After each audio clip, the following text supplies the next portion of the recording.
Hello दोस्तों, आपका फिर से स्वागत है हमारे नए वीडियो में। आज की वीडियो में हम बात करेंगे यूज्ड कार्स के ऊपर। तो दोस्तों, बहुत सारे लोग होते हैं जो नई कार की जगह पुरानी गाड़ी खरीदना पसंद करते हैं। उसके उनके अपने कारण हो सकते हैं। हो सकता है उनका बजट कम हो, या हो सकता है वो किसी पुरानी गाड़ी से गाड़ी चलाना सीखना चाहते हैं, उसके बाद वो नई गाड़ी लेना चाहते हैं, ताकि नई गाड़ी में किसी तरह का स्क्रैच या डेंट सीखते वक्त जो है किसी तरह का डैमेज नहीं हो। तो अमूमन क्या होता है कि लोग सेकेंड हैंड गाड़ियों की तरफ नहीं जाते हैं। वो ये सोचते हैं कि उन्हें तो गाड़ी चेक करना आता नहीं है, वो कोई मैकेनिक नहीं है, और कहीं ऐसा ना हो कि सेलर उन्हें बेवकूफ़ बना दे। तो इस वीडियो में मैं बात करूंगा कुछ ऐसे पॉइंट्स के बारे में जिन पॉइंट्स को आप अपने दिमाग में रख सकते हैं पुरानी गाड़ी लेते वक्त। तो दोस्तों, सबसे पहला पॉइंट है गाड़ी का पेपर। आप गाड़ी कोशिश करें कि ओनर से डायरेक्टली लें, बीच में कोई और इंसान नहीं होना चाहिए। और गाड़ी के आरसी में जो नाम और जो एड्रेस लिखा हुआ है, उस नाम और एड्रेस को ओनर के आधार कार्ड के नाम और एड्रेस से मैच कर लें। इसके साथ साथ दोस्तों, गाड़ी के आरसी में जो इंजन नंबर होता है, चैसी नंबर होता है, उसे भी आप वेरीफाई कर सकते हैं कार के चैसी नंबर और इंजन नंबर से। इसके साथ आपको देखना चाहिए कि क्या पिछले ओनर ने गाड़ी का इंश्योरेंस जो है वो फर्स्ट पार्टी थर्ड पार्टी वो कंटिन्यू रखा है या नहीं रखा है। इसके साथ साथ आप पॉल्यूशन का पेपर भी देख सकते हैं। इससे आपको ये पता लगेगा कि गाड़ी का इंजन किस हालत में है। तो पेपर इंस्पेक्शन के बाद दोस्तों बारी आती है गाड़ी के एक्सटर्नल इंस्पेक्शन की। तो एक्सटर्नल इंस्पेक्शन में हम गाड़ी के पेंट, डेंट और किसी भी तरह के एक्सटर्नल डैमेज को एग्जामिन करते हैं। तो सबसे पहले आप गाड़ी को देखिए और ओनर से खुद पूछिए कि क्या उन्होंने गाड़ी को पेंट कराई है। ऐसा होता है कि 4 साल 5 साल 6 साल चलाने के बाद गाड़ी में कहीं कहीं कुछ ना कुछ डेंट, कुछ स्क्रैचेस आते हैं, जिस कारण से गाड़ी के ओनर जो है गाड़ी को पेंट कराते हैं। तो बेहतर है आप एक बार ओनर से पूछिए कि क्या उन्होंने गाड़ी को पेंट कराया है। अगर वो कहते हैं कि हाँ उन्होंने पेंट कराया है, तो आप उनसे उसकी वजह पूछ सकते हैं। तो ऐसा में क्या हो सकता है कि ओनर दोस्तों आपको बेवकूफ़ बनाएगा। तो कुछ ऐसी चीज़ें हैं, कुछ ऐसे पॉइंट्स हैं जिनको आप दिमाग में रख सकते हैं गाड़ी के पेंट को चेक करते समय। तो जैसे कि आप गाड़ी का डोर खोलेंगे और डोर के साइड का जो पैनल होता है, तो जब लोग पेंट करते हैं ना, तो सिर्फ कार को बाहर से पेंट करते हैं। और अक्सर ऐसा होता है कि पेंट करते समय कुछ स्प्रे गाड़ी के रबर पार्ट्स में जो डोर के हिंज के पास होते हैं वहाँ पे पड़ जाता है। तो अगर वहाँ पे आपको पेंट का कोई निशान दिखता है, तो आप समझ लीजिए कि वो वाला हिस्सा पेंट किया गया है। इसके साथ साथ दोस्तों, आप अगर गाड़ी का हुड या जिसे हम बोनेट कहते हैं उसको खोलेंगे ना, तो वहाँ पे भी कहीं कहीं आपको पेंट का बूंदा बूंदी छींटा दिख जाएगा। तो इससे आप पता कर सकते हैं कि हाँ गाड़ी वाकई में पेंट हुई है। तो जब आपको ये पता चल जाए कि गाड़ी पेंट हुई है, तो आप ओनर से इसका कारण पूछिएगा। अगर ओनर कहता है कि कोई मेजर एक्सीडेंट है, तो आप उस गाड़ी को मत लीजिए। हो सकता है कहीं और डैमेज हो, वाटर लीकेज की प्रॉब्लम हो सकती है, अलाइनमेंट का इशू हो सकता है, एक्सल टेढ़ा हो सकता है, बहुत सारी बात होती है।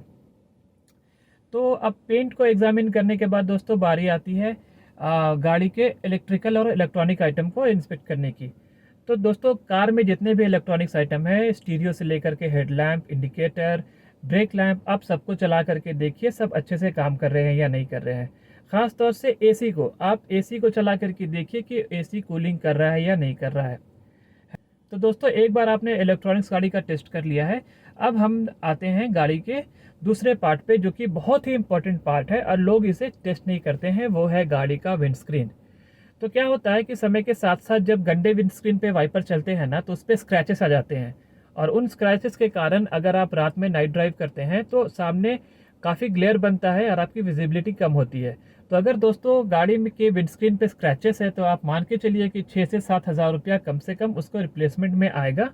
अगर आपकी इच्छा है कि आप उसे रिप्लेस कर लेंगे लेने के बाद, तो आप कार ले सकते हैं। और अगर ऐसा है कि भैया आपको रिप्लेस नहीं करना, आपको सिर्फ खरीदना है और गाड़ी चलाना है, तो इस तरह की गाड़ी को अवॉइड करिए।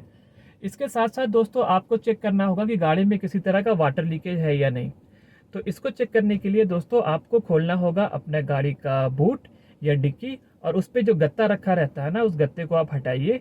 नीचे जो पड़े डस्ट होंगे, अगर डस्ट दोस्तों छितराया हुआ है, अगर डस्ट चारों तरफ है, हल्का हल्का डस्ट है, तो समझ जाइए अंदर पानी या मॉइस्चर नहीं आता है।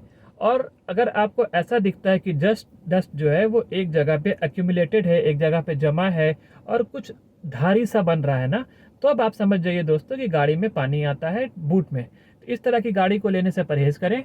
इसके साथ साथ आपको जो सामने में जो मैट्स होते हैं ना, फुट मैट्स, उसको आप हटा करके देखिए। अगर फुट मैट अगर रबर के हैं, तो उसके नीचे वाले हिस्से में पानी आने से सफ़ेद सफ़ेद मार्क पड़ जाएगा। अगर वो सफ़ेद सफ़ेद मार्क आपको दिखता है तो आप समझ जाइए गाड़ी में पानी आता है। तो जब दोस्तों बात हो रही है पानी की, तो हम जंग को कैसे भूल सकते हैं। कार में आपको रस्टिंग भी देखना होगा कि कार में कहीं पे रस्ट तो नहीं लग रहा है। रस्ट लगता है डोर के नीचे और डोर के नीचे वाले जो रनिंग पैनल होते हैं उसमें।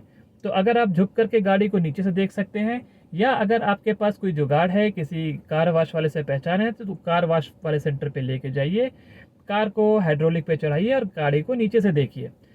अगर ये दोनों चीज़ नहीं है तो एक देसी जुगाड़ है दोस्तों, अपने मोबाइल का फ्रंट कैमरा ऑन करिए और उसको गाड़ी के पैनल के नीचे चलाइए और स्क्रीन पे देखिए कि आपको किसी तरह का रस्ट दिखता है या नहीं। तो हमने इलेक्ट्रॉनिक्स चेक कर लिया, हमने गाड़ी की फिज़िकल कंडीशन देख ली, और इसके साथ साथ हमने पानी का ये भी देख लिया। तो अब बात आती है इंजन की। तो देखिए, इंजन को वैसे चेक करने का कोई उपाय है नहीं, है ना। आप एक चीज़ देख सकते हैं, गाड़ी को स्टार्ट करिए, आप देखिए गाड़ी में कैसी वाइब्रेशन आ रही है। इसके साथ साथ आप क्लच प्लेट को चेक कर सकते हैं। अगर क्लच का जो पेडल है वो बहुत हार्ड है तो इसका मतलब ये है कि आपका क्लच प्लेट है या जो प्रेशर प्लेट है वो घिस रहा है। ठीक है, आप गियर लगाइए क्लच दबा करके। अगर गियर स्मूथली लगता है तो ठीक है, अगर गियर स्मूथली नहीं लगता है तो वो गाड़ी उस चीज़ का प्रॉब्लम दे सकती है। इसके साथ साथ दोस्तों आपको टायर को देखना भी ज़रूरी है, क्या ओनर ने कभी टायर रिप्लेस कराया है या वो पुराना टायर ही चल रहा है। क्योंकि होता ऐसा है कि आप पुरानी गाड़ी लेते हैं, उसमें छोटा छोटा बहुत सारा खर्चा हो जाता है और वो खर्चा काफ़ी बड़ा हो जाता है। तो आप कोशिश कीजिए कि अपने बजट को थोड़ा बढ़ा लें और ऐसी गाड़ी लीजिए जिसमें ये खर्चा कम हो, ना कि सस्ती गाड़ी ले लें उसमें फिर बाद में खर्च कर रहे हैं। तो दोस्तों टायर में wear and tear mark indicator होता है, आप उससे देख सकते हैं कि टायर किस कंडीशन में है। अच्छा, अब सबसे इम्पॉर्टेंट चीज़, जो गाड़ी के वेंडर्स होते हैं वो हमें कहते हैं कि भाई ये गाड़ी तो डॉक्टर की थी, ये गाड़ी चलती ही नहीं थी, ये गाड़ी दिन भर घर पे ही रहती थी, सिर्फ 20,000 चली हुई, सिर्फ 15,000 चली हुई कार है। बाहर से भी आप देखेंगे तो कार काफ़ी साफ़ सुथरी कंडीशन में होती है, अंदर से भी आप गाड़ी को देखेंगे तो गाड़ी अंदर से भी साफ़ होती है। तो आपको लगेगा वाकई ये गाड़ी जो है यूज़ नहीं हुई है। तो दोस्तों हो सकता है कि वो वेंडर आपसे सच बोल रहा है, और ऐसा भी हो सकता है कि वो वेंडर आपको बेवकूफ़ बना रहा है। तो इस चीज़ को क्रॉस चेक करने के 2-3 तरीके हैं। पहला है wear and tear mark cabin के अंदर। आप स्टीयरिंग व्हील को देखिए, अगर कोई गाड़ी 10,000, 20,000, 15,000 चली है ना, तो आपके स्टीयरिंग व्हील में कहीं पे वो उसकी ग्रिप घिसती हुई नहीं दिखेगी। इसके साथ साथ आप जो गियर का नॉब होता है, आप गियर के नॉब की तरफ भी देख सकते हैं, उसमें भी किसी तरह का wear and tear mark 15,000, 20,000 kilometres में तो नहीं आता है। साथ में जो इंडिकेटर्स के हैंडल होते हैं ना, इसमें जो लिखावट होती है 10,000, 15,000 के बाद वो लिखावट भी धुंधली नहीं पड़ती है, मिटने नहीं लगती है।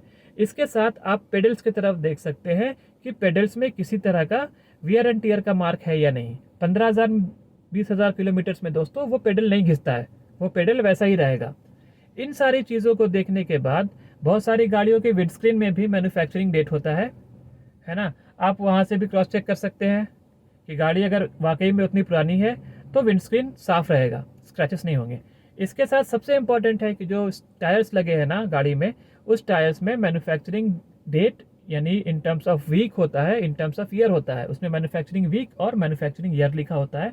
तो आप उससे क्रॉस चेक कर सकते हैं कि अगर 2016 की गाड़ी है तो 2016 के चक्के लगे हैं या नहीं लगे हैं। अगर ऐसा है कि 2016 की गाड़ी है और चक्के जो है 2018 के लगे हैं और मीटर दिखा रहा है कि गाड़ी सिर्फ 10,000 चली है, तो ये चीज़ तो प्रैक्टिकल नहीं है ना।